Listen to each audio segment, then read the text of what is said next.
ازيكم يا حبايبنا عاملين ايه؟ يا رب تكونوا بخير واحسن حال. آه، ابدا الفيديو معاكم النهارده حبايبي، كله غسيل، كله في عز الصقر. انا يعني الفيديو ده كنت مصوره لكم، كانت حوالي الساعه 8 كده 9 بالليل.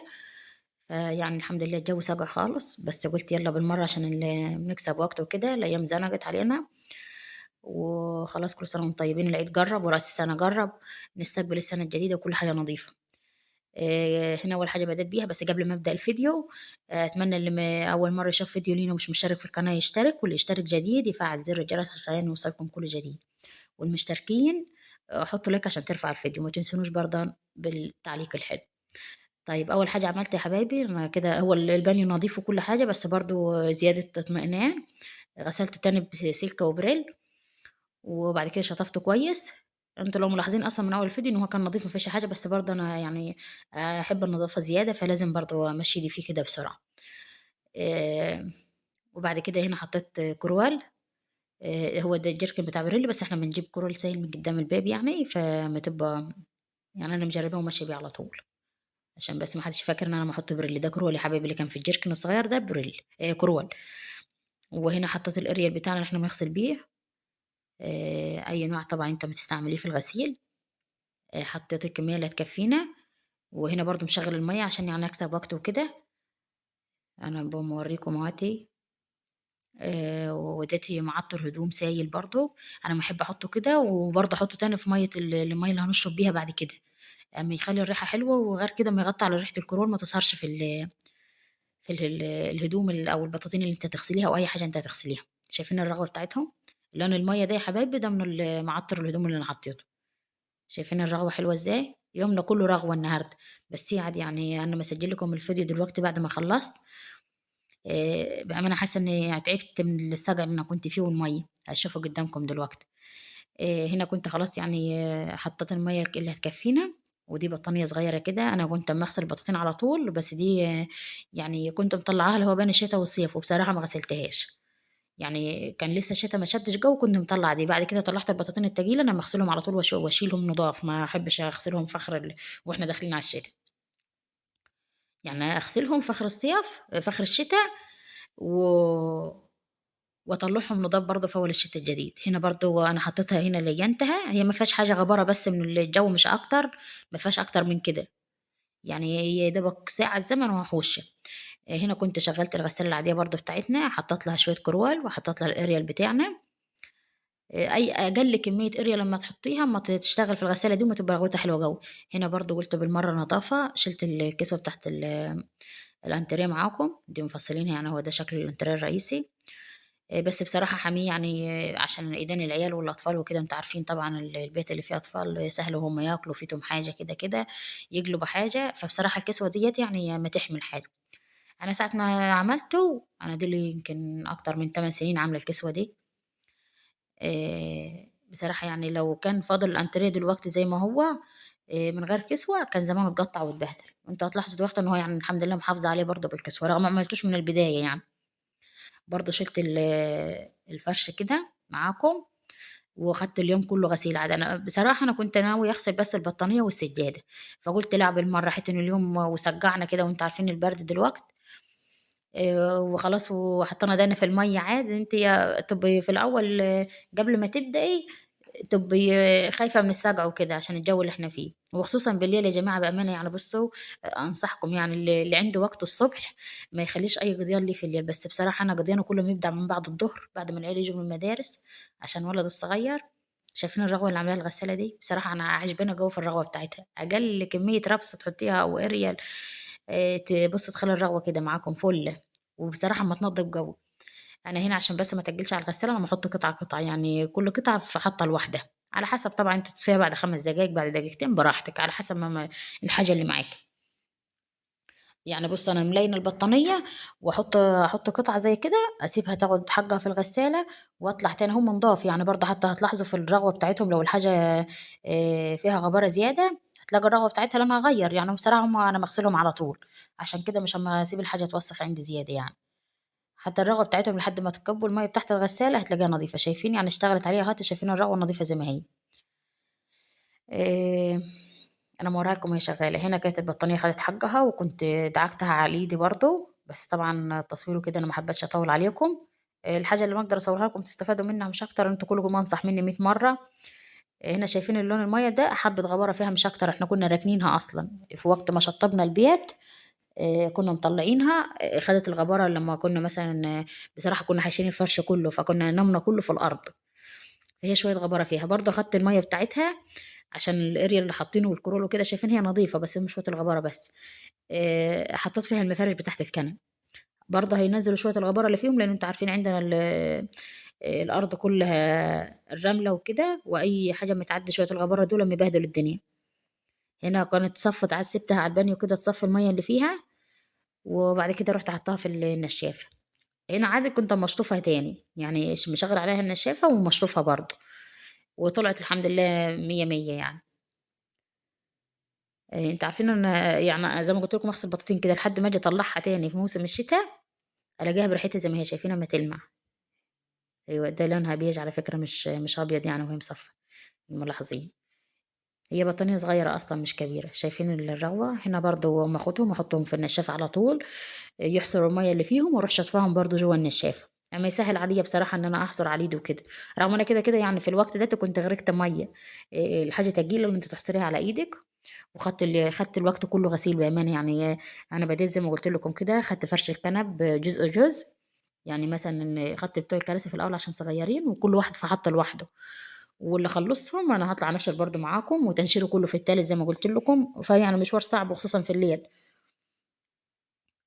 وبرضو معايا ولد الصغير كان تعبان، واخد دور برد كده، وكشفاله امبارح بامانه. امبارح يعني يعتبر ما نمتش بسببه هو.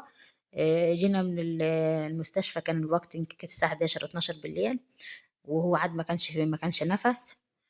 يعني ما كانش قادر ياخد نفسه وسخونه جامده وكحه شديده. وسهرت معاه، فقمت الصبح يا دوبك مشيت العيال على المدرسة وكملت نومه بصراحة لحد ما هم جو. جهزنا الغدا واتغدينا وغسلنا شوية المواعين اللي في الحوض، وبعد كده قمت بديت في الحاجة اللي أنا عم أعملها قدامكم دي. هخلص متأخر. شايفين برضو السندات الصغيرين بتوع الأنتريه أو الركن، لو صغيرين زي كده بنحطهم في الغسالة، وهيشتغلوا برضو وهينضفوا ويبقوا مية مية. أنا برضو ما أخدهم أحطهم في النشافة ينشف. شايفين هنا عاد كنت خلصت الفرش كله بتاع الانتريه، وخلصت السندات بتاعتهم هوريهم لكم برضو دلوقتي. معلش على الاضاءه يا جماعه، انا دلوقتي وقت الليل. انا كنت اما انشر كده كانت حوالي من الساعه 9 بالليل، فالاضاءه فوق انا في التالت يعني يا دوبك منوره نور الكشاف. كشاف التليفون بس. فمعلش يعني استحمل الاضاءه وكده. شايفين روبن واقف لي بالكشاف ازاي، وماشي اما يصور. الحمد لله يعني متعاونين معي، نشكر ربنا. وتوخة برضه اللي هو بتروكة الصغير ده باتريك، برضه متعاون، كان مالفين المشابك الحمد لله، رغم كان تعبان بأمانة خالص.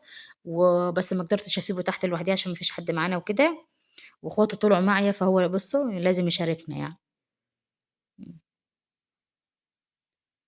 عيلة.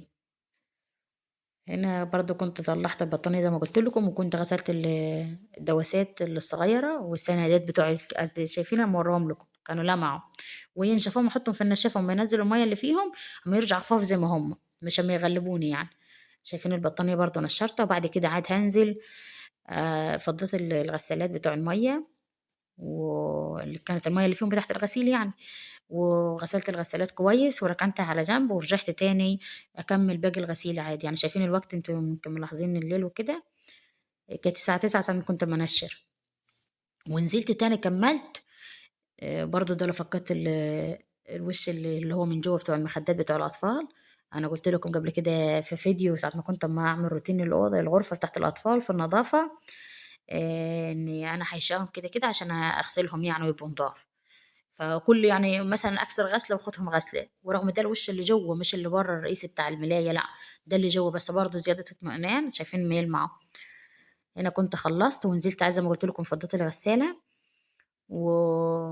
وجبت عاد الحاجه الخفيفه مبدا بيها في الاول. بامانه ان هنا يعني كنت يعتبر شبه غرقانه كل ميه بس مش باين، وكنت سجحت وبصراحه كنت هكسل. فقلت لا بالمره عايز خلينا نخلص حتى يوم خدت بالمره. كل سنة وانتم طيبين. عايزين نبدأ في حاجة العيد كده، مش عايزة أتأخر.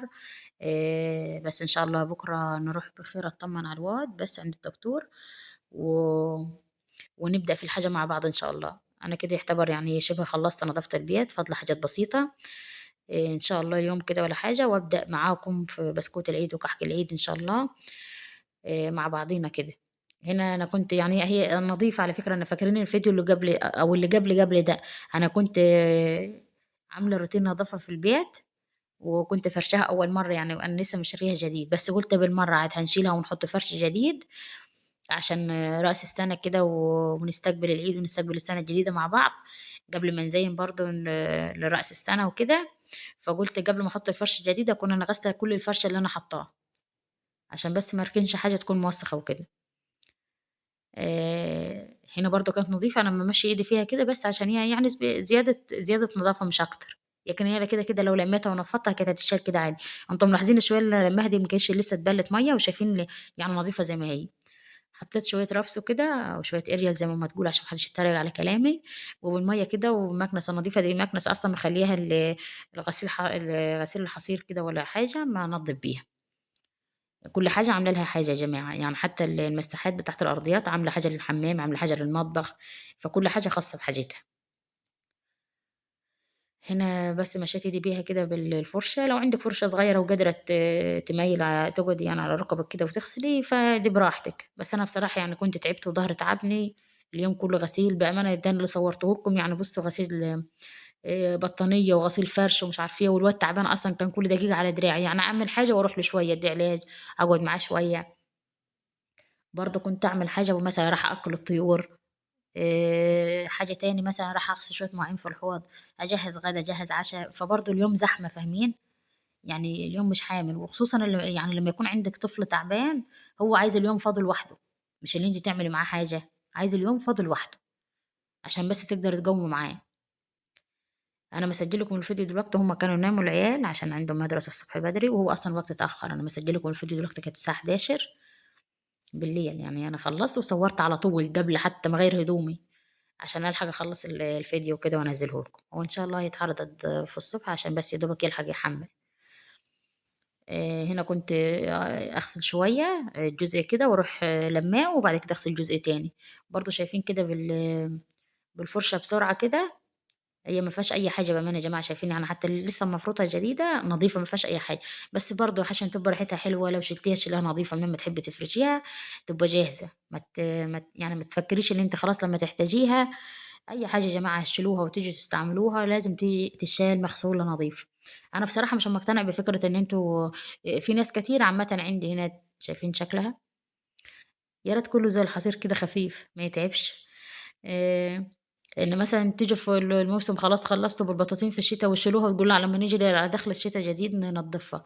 هنا كنت عاد خدت فرش الكنب بعد ما غسلته مكان البطانية، نزل الغبارة اللي فيه، وبعد كده فضيت المية وحطيت له مية تاني وسبته يصفى، وبعد كده قلت اشربه مرة تاني بشوية مية كده فاهمين مش اكتر. يعني هي المية شايفين نازلة منه نظيفة، لو فيها حاجة غبارة كانت المية تنزل منه فيها لون وكده. كده خلصت معاكم دول. وزي ما قلت لكم يا حبايبي، انا مش مقتنعه ان الحاجه تتشال موسخه ونيجي مثلا في بدايه الشتاء الجديد ناخدها نغسلها. لا، شايفين على فكره يا جماعه دي مش موسخه، هي لونها كده. عشان بس ما حدش يقول لي سيبها لما الطينه تلعب امانه، هي لونها الرئيسي كده، حتى شافوها بعد ما تتغسل برضه. هي اصلا دي فرشتها مره او مرتين وقت الشغل.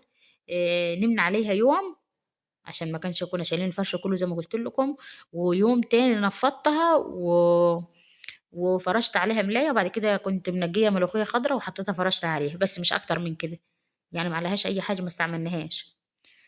حتى الورقة هتلاحظوها فيها ما اتغسلتش قبل كده زي ما هي نظيفة. هنا كنت حطيت شوية مية وشوية اريال زي ما شفتوا كده، وهحط لها شوية كرول برضو، وهغسل بيهم السجاد عشان تلمع بس وتبقى نظيفة وريحتها حلوة. انا الكرول يا جماعه ما استعمله في اي حاجه بصراحه، ما ينظف لو في بقعه شاي مقلوبه بقعه مش عارفه ايه اي حاجه في هدوم الاطفال، اما تنظف معايا. إيه، انا زي ما قلت لكم في موضوع البطاطين كده، ما احبش ان انا اشيل حاجه موسخه، لا تبقى راحت من على دماغي. ما بقاش مثلا خلاص انا محتاجاها والجو سقع وعايزه اطلعها، والاقي والاقي لا لسه عايزه تتغسل. طب وانا عليها ما انا اشيلها اولا في الصيف، على قد ما تقدري تقضي، واستعمالك للمية كتير مش هتتعب زي الشتاء. وبرد وتكسلي وتعب، وبأمانة كل يعني مش أنا بس، أنا عن نفسي أنا أحب الصيف أكتر من الشتاء في قضيانه. وخصوصا في الحاجة اللي فيها مية كتير زي كده. انتوا عارفين في الوقت ديت وبالليل وخلاص تعبت، وانا اصلا كنت سهرانة الليل كله مع الواد الصغير لما كان تعبان، فانا اصلا تعبانة. وكنت قبلها منظفة منظفة البيت فوق، فالغبارة عملت لي التهابات في الجوب الأنفية ومصدعاني ودروسي وجعاني، فاليوم كله تعب. بس هي يعني برضو كده أحسن، يعني كده أحسن. بس هو الأصلح قضيان النهار بصراحة. في عز الصقع اللي احنا فيه ده، الواحد ما يجي الليل وما يصدق ما يدس تحت البطانية، ومش هيبقى قادر يقف حتى ياكل ويشرب. بس انا برضه يعني نشكر ربنا، سجحت كده، سجعي نفسك وقومي شوفي اللي وراكي، هي ساعة زمن تخلصي. وما تتكليش ان انت تعملي مصلحة واحدة في وقت واحد طول ما انت فاضية. شايفين يا جماعة، لو لونها ديتي، لو دي غبارة اللي فيها ولا حاجة، كان الرغوة اللي طالعة دي كانت هتبقى لونها غير كده. فاهمين؟ مش هتبقى بيضة زي ما هي، كانت هتغير لونها. شجع نفسك كده، الكسل وحش. انا عن نفسي ما كنتش حاطه في دماغي ان انا هعمل ده كله بصراحه. انا كنت مشغله الغساله بس على اساس ان انا اغسل فرش الكنب مش اكتر. فرش الركن الانتريه، ما مش مجمع عليه، مش عارفه، ما حد يقول لي. مش عارفين مش مجمع عليه. بس قلت لا حيت خلاص، يعني حطيت ايدي في الميه وسجحت وكده، يعني خلاص نشوف اللي ورانا عاد بالمره، بدل ما كنت اخد يوم تاني اسجع في الميه وكده. قلت لا عاد، خلينا نخلص بالمره. خدت كله. هي السجادة أنا عندي سجاد تاني بس غسلاه، يعني شايلاه نظيف وما فيش أي حاجة. غسلتهم بعد الشغل على طول، بعد ما خلصنا تشطيب في البيت. كانت طبعا الحاجات اتغبرت وكده، وكنا فاكين خشب وفاكين كل حاجة، ما كانش في حاجة في البيت على بعضيها. لأن احنا ما كانش عندنا حاجة مشطبة، شطبنا البيت كله مرة واحدة. فكل الخشب وكل العزال بتاعنا اتفك. فبعد ما خلصت يا جماعة رحت غسلاهم عاد كلهم. بس دي عاد ما كانت، أنا بالنسبة لي كانت جديدة، ما كنتش استعملتها يعني أصلا. فكانت مش شايلة. جيت لما استعملتها مرة قلت لا أخدها معايا بالمرة. شايفين الرغوة كده برضو مشيت عليها، انا كنت تعبت من القعدة على ركبي كده وانا قاعدة، وهدومي كلها اتملت مية. واصلا ظهر وجعني من الوقفة، إن طول النهار تغسل وتحصر وكله تعب. عملتها كده برضو شوية. اللي وصل يا حبايبي معايا لحد هنا ما ينسانيش في اللايك وفي التعليق يا حبايبي. ما تنسوش الاشتراك. انا مش عارفة الاشتراك يعني مش هيكلفكم حاجة، يعني هنشارك بعض كده يوم مع بعضينا. اتمنى يا ريت، يعني عارفين امنية حياتي ان هم يخلوا التعليقات مع الناس، يعني اللي يعلق لي بحاجة تبقى صوت وصورة كده، نكلم بعض نشوف بعض. يعني انا عارفين اما افرح باي تعليق يجيني، وحابه اشوف الناس والناس تشوفني وكده، فاهمين؟ مش يعني مش اللي انت تتكبر او اللي انت عايزه تتشهري او لا مش كده. حبا في الناس، فاهمين؟ يعني انا احب اتعامل مع الناس والناس تتعامل معايا كده، حتى مع الجيران اروح اي مكان. كنت في المدرسة برضو، يعني أحب أخلط كده مع الناس. أحب الناس عامة يعني. هنا شايفين مسيا كان تعبان معايا بصراحة، واسمه مسيا يا جماعة عشان ده أول مرة شاف فيديو لينا. بس أنا مدلع مسياي. هو ده الكبير عندي، والصغيرة توخة ده اللي واقف جنبي، شايفين في المية وهو أصلا تعبان. والشوا حجن. بس دوت يعني نشكر ربنا، أحسن من غيرنا. هنا يا حبايبي كنت خلصت عيد وطلعت أنشر. إيه، شايفين؟ اما احط كده على الحيط وبعد كده انشر. انا كنت سبته مصطفي، يعني انتوا شايفينها لو هي بميتها ما كنتش مش الحصير لا. السجاده لو بميتها ما تبقى تقيله. سبتها شويه صفت وبعد كده طلعت نشرت عادي. شايفين توخه لازم يعني يشارك معايا. معلش يا جماعه على الاضاءه، انتوا عارفين دلوقتي الجو اتاخر وعتمة خالص فوق ما فيش اي اضاءه. بس ده كان بنور التليفون، بس الكشاف بتاع التليفون، معلش استحمل يعني. بس انا مرضتش استنى للنهار، قلت بالمره يصفوا ميتهم كده عبات الصبح، يكونوا شدوا شويه ونشفوا. ودي السجاده برضه فردتها معاكم، شايفين لونها بعد ما اتغسلت هي برضه الخطوط البيضه دي تبين لكم ان هي نظيفه.